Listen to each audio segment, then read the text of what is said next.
नमस्कार दोस्तों स्वागत है आपके अपने YouTube channel SK Ashok Kumar में। दोस्तों आज हम लोग शुरू करने वाले हैं एक्सरसाइज 3.1 के क्वेश्चन को। आइए देखते हैं 3.1 में क्या क्वेश्चन कहता है क्या नहीं। उस क्वेश्चन के लिए मैंने क्या कर दिया है, बोर्ड पे नोट कर दिया क्वेश्चन। और 3.1 को करने से पहले सिर्फ 2 हेडिंग हमें समझना पड़ेगा, उसके बाद में ये क्वेश्चन आसानी से बन जाएगा। फर्स्ट इसमें हम लोग का हेडिंग है फैक्टर के विषय में, और दूसरा हेडिंग है बाबू मल्टीपल। ये फैक्टर और मल्टीपल जब समझ लेंगे तो ये क्वेश्चन आसान हो जाएगा। फैक्टर कहने का मतलब कि वो किसके किसके टेबल में संख्या आता है। जैसे मान लिया जाए कोई संख्या हम ले ले 10, तो 10 जो होता है किसके किसके टेबल में आता है। सबसे पहले 1 के टेबल में आएगा, 1 10 जा 10, फिर 2 5 जा 10, इसके बाद में 5 के टेबल में आएगा, और उसके बाद में 10 के टेबल में आएगा। तो ये सभी जो संख्या होगी 10 का फैक्टर कहलाएगी। अब इन प्रत्येक संख्या से यदि 10 में हम भाग करेंगे तो रिमाइंडर हमारा कितना आएगा, 0 आएगा। देख लीजिए ऐसे 1 दहाई 10, 2 पचे 10, 5 दूना 10, 10 से कम 10। यानी कि ये जो फैक्टर है इस संख्या को पूरी तरीके से क्या कर देगा, डिवाइड कर देगा, भाग कर देगा।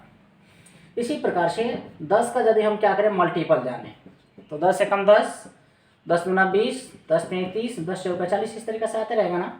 तो ये सभी क्या कहलाएंगे, 10 के मल्टीपल कहलाएगा। मल्टीपल मतलब पहाड़ा, और फैक्टर मतलब कि वो संख्या किससे किससे डिवाइड होती है। ओके चलिए आइए क्वेश्चन को देखते हैं।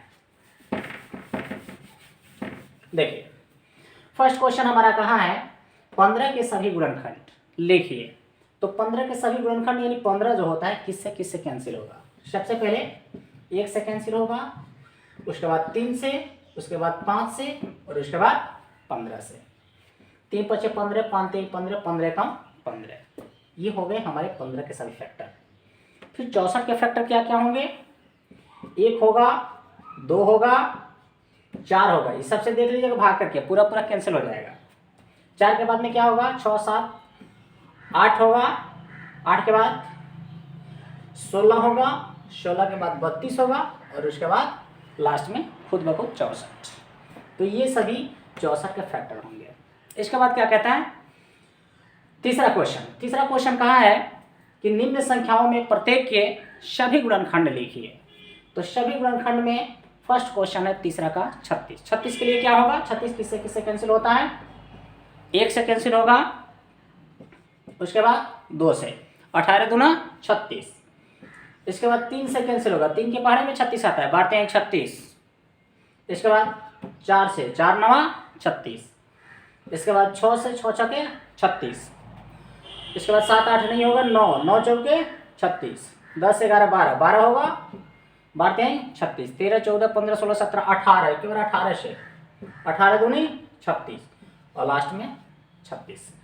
ठीक है, तो इस प्रकार से 45 देख लेते हैं। 1 से होगा, 3 होगा इसका, और 5 होगा, 5 के बाद 9 होगा, 9 5 45, और 9 10 11 12 13 14 15 होगा, 15 3 45, और इसके बाद डायरेक्ट क्या होगा 45 होगा।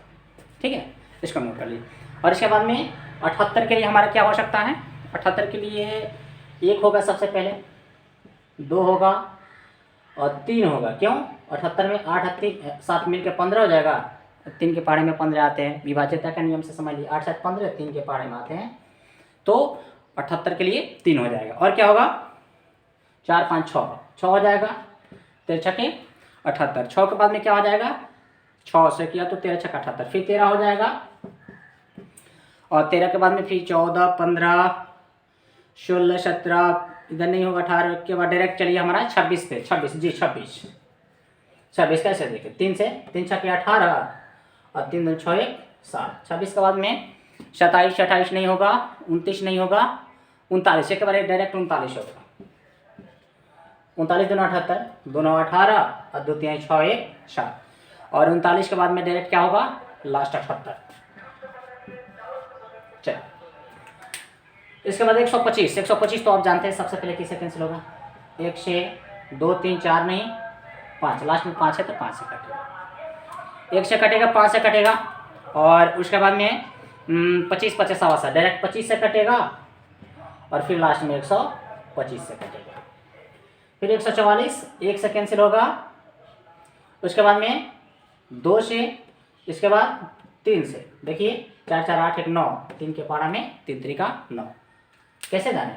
4 4 8 1 9 टोटल को जोड़ देते हैं, 3 के टेबल में आ रहा है, अगर वो जोगफल तो 3 से कैंसिल हो जाएगा। विभाज्यता के नियम आप देखे होंगे, पहले वीडियो में मैंने दिया विभाज्यता के नियम।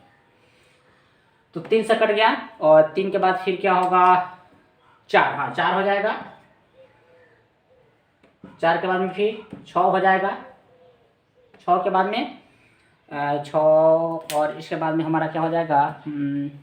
8 हो जाएगा। 8 जी, 8 होगा। उसके बाद 9 हो जाएगा। 9 10 11, 8 के बाद में 12 जी, 12 हो जाएगा। 12 12 144, 16 9 144, 16 हो जाएगा। और 16 के बाद 16 16 18 8 44 जी, 18 हो जाएगा। 18 होंगे, 18 8 144, और 18 के बाद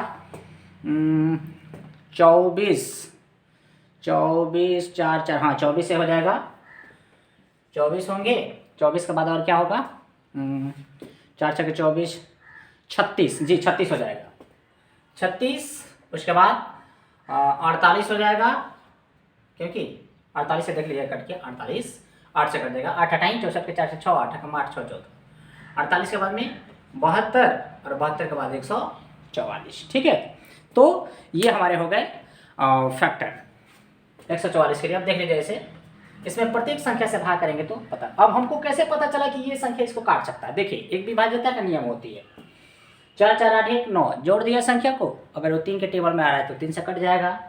और लास्ट इकाई और दहाई, इकाई और दहाई, दो संख्या अगर 4 से कैंसिल हो रही है, मात्र इकाई और दहाई 4 से कैंसिल हो रही है, ठीक है ना, तो ये टोटल संख्या किससे कैंसिल हो जाएगा? 4 से कैंसिल हो जाएगा। विभाज्यता के नियम पर है। विभाज्यता के नियम मैंने पूर्व वीडियो में दे दिया है, दिक्कत होगी तो उसको देख लेंगे, तब पता चलेगा कौन संख्या किससे कैंसिल होता है। और फिर इसके बाद मैं देने ही वाला हूँ, इसके बाद वाले वीडियो में मैं नए हेडिंग देंगे विभाज्यता के नियम, तो उसमें बताएंगे। चलिए, चौथा क्वेश्चन कहता है 14 के गुणज।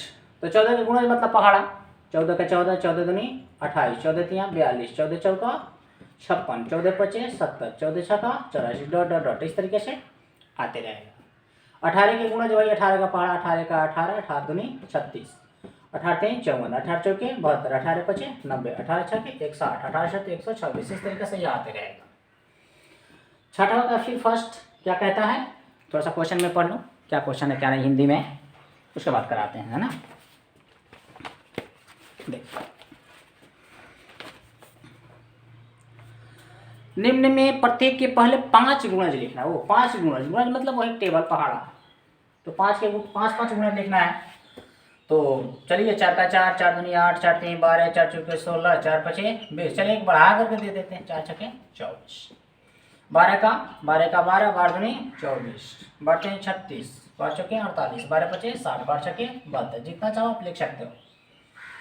30 के लिए 30, 30 दूनी 60, 30 तिहाई 90, 30 चौका 120, 30 पचे 150, इस तरीके से होते रहेंगे। 24 का 24 का 24, 24 दूनी 48, 24 तिहा 72, 24 चौका 96, 24 पचे 120, इस तरीके से लिखाते रहेगा।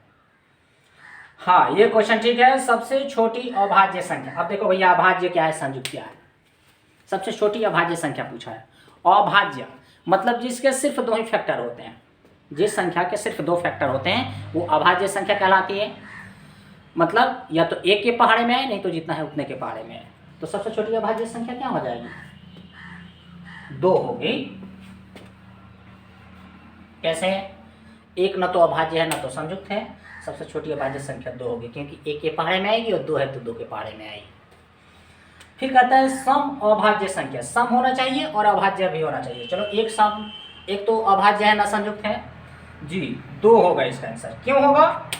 तो 2 जो होती है सम संख्या भी है अब प्लस अभाज्य संख्या, इसलिए सम अभाज्य संख्या क्या हो जाएगी? 2।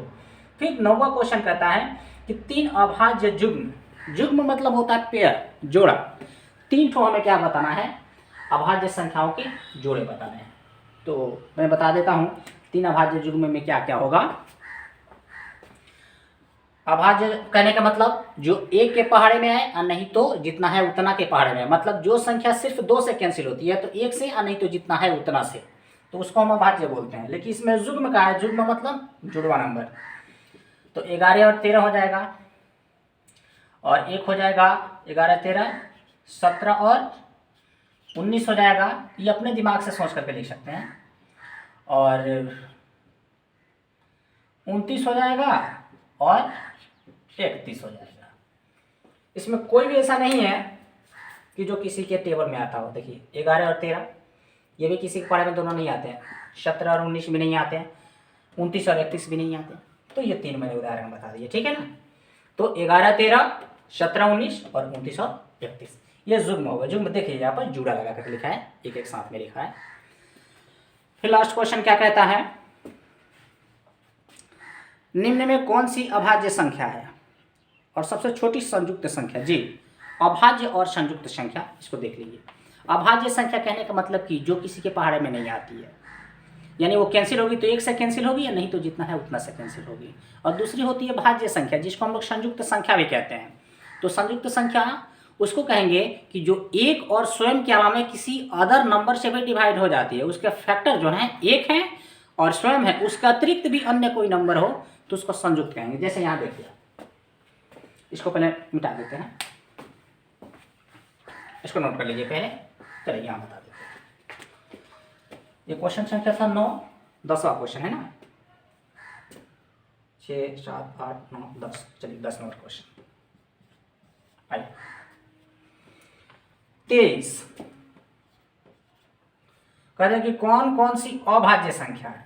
तो 23 तो अभाज्य संख्या ना, किसी के पहाड़े में आता नहीं है। और क्या है 28, तो ये अभाज्य नहीं होगा, ये संयुक्त है, क्योंकि 2 के पहाड़े में आता है ना। 14 2 28 कैंसिल हो जाएगा, 2 से 14 से भी कई संख्याओं से कैंसिल हो जाता है। इसके बाद में 42, लास्ट में 2 है, 2 से कैंसिल भी होगा, 21 से भी कैंसिल होगा, बहुत सारी संख्या है जिसे कैंसिल हो जाएगा। 14 3 42, तो ये हमारा संयुक्त होगा, अभाज्य नहीं होगा। फिर इसके बाद में 9 भी किसी के पहाड़े में आता है, 3 3 का 9, तो ये भी नहीं होगा, ये संयुक्त है, अभाज्य नहीं है। और इसके बाद में 31, जी 31 जो होता है किसी के पहाड़े में नहीं आता, ये जब कैंसिल होगा तो 1 से कैंसिल होगा और नहीं तो 31 से कैंसिल होगा। इसी प्रकार से 23 जब भी कैंसिल होगा तो 1 से नहीं तो 23 से, तो इसलिए क्या है ये अभाज्य संख्या है। तो 23 और 31 ये 10 नंबर का आंसर होगा, ठीक है। 11वां प्रश्न क्या कहता है देख लेते हैं। 11 नंबर प्रश्न को भी, ये क्वेश्चन नंबर 10 था, ये क्वेश्चन नंबर 11। सबसे छोटी संयुक्त संख्या बताएं। चलिए ये टिक आउटली क्वेश्चन है, सबसे छोटी संयुक्त संख्या। तो 1 न अभाज्य है न संयुक्त है, 2 जो है ये आपकी अभाज्य है, 3 जो है ये आपकी अभाज्य है, लेकिन सबसे छोटी संयुक्त संख्या क्या हो जाएगी 4 हो जाएगी। क्यों? क्योंकि ये 1 से भी कैंसिल होगी, 2 से भी कैंसिल होगी और 4 से भी कैंसिल होगी। तो सबसे शुरू में 4 मिलती है संयुक्त संख्या, ठीक है। इसलिए सबसे छोटी संयुक्त संख्या क्या हो जाएगा 4 हो जाएगा, ठीक है ना। तो इसको नोट कर लीजिए और इसके बाद में नेक्स्ट वीडियो में अगले क्वेश्चन कराएंगे। ओके।